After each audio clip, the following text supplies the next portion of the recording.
Hey, welcome back. And as you can probably tell, this video is going to be about Tesla. And so I've been a Tesla skeptic for the past few years, only owning the stock for brief trades, but never fully understanding the cult-like followers who claimed it would be the largest company in the world by market cap. So recently I've kind of come around and started to see the vision play out after hearing new perspectives and seeing them execute on some of the numerous promises that they have claimed. Now, many investors, including myself previously, hold two core beliefs that I believe are incredibly flawed in regards to Tesla. These two beliefs are, first, that Tesla is merely just a car company, and second, that they missed their opportunity to invest in Tesla's massive growth curve. And in this video, I will describe the opportunity I see for Tesla and the timeline through which I realistically envision it playing out. Now first, the car business. The most common projection by Elon and investors alike is 20 million cars produced per year by 2030. Now, as it stands, as of full year 2022, they have made 1.3 million cars, which is a far cry from 20 million. However, it by no means discredits the projection, as they are growing production at a staggering 47% rate. And the opportunity in the car space is very large, as they are by far the leader in the EV space in particular. And if they can produce the projected 20 million cars and deliver a similar amount, then they'll be well on their way to at least a 2 to 4 times bigger market cap, and of course the accompanying earnings. And I personally believe that with the trajectory that they are on, building gigafactories left and right all over the world, they will be able to reach somewhere near that 20 million car mark. And even if it is off by 10, 20, or even 30%, the opportunity is quite large as long as demand keeps up, which I personally believe it will. Another key part of their car business is the opportunity for other models, such as their plans for a cheaper, smaller vehicle, semi-truck, van, and the soon-to-be-released Cybertruck.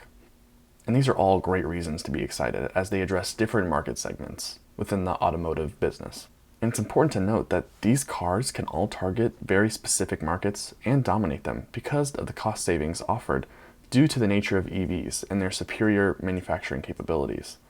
Overall, though, I think if Tesla were just a pure car business, their company would be grossly overvalued and have large downside risk at its current valuation. However, as we will explore more, it's the ecosystem surrounding the car that presents the lion's share of the opportunity within this company. Now, on to supercharging. Tesla's supercharging network has been in the news lately as Ford, GM, Rivian, and even Volkswagen recently have all committed to adopting the NACS, or North American Charging Standard, which is a clear example of Tesla's competitive advantage when it comes to their extensive charging network. Now, with all these companies switching to their NACS ports and using the supercharging network, the question then becomes, how will Tesla be able to profit off their network in the future?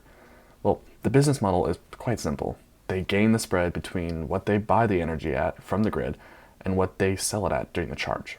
And using some fairly conservative numbers, Farzad, an ex-employee and Tesla content creator on YouTube, projected an $8.7 billion business by 2030 in North America only.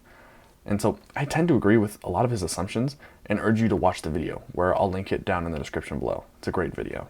And so if Tesla is able to keep expanding this network, it becomes one of the largest gas station-like companies for EVs, then this could present a massive advantage over other car manufacturers as they capture the revenue from charging while Ford, GM, Rivian, all their customers and users pay for it. So Tesla's supercharging network is already quite extensive and spreads over multiple continents. If they continue to expand it, and the charging network could be a large part of their business over the next 5 to 10 years as EVs are continuously adopted. Now, moving on to their energy business. Tesla's energy business is another important part of their overall plan to advance the EV adoption and dominate the space of renewable energy. And it is a large focus for Tesla, and although it generates relatively small revenue, it has been growing at a rate of 37% year over year since 2017.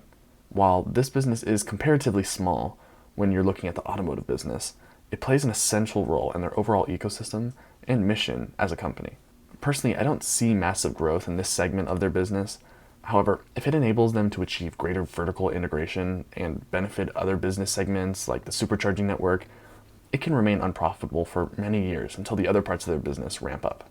I would like to see this business powering a significant portion of their superchargers, reducing Tesla's reliance on the overall grid to supply energy, and potentially increasing their profits on their superchargers But for now, it appears to be steadily growing alongside the other parts of their business.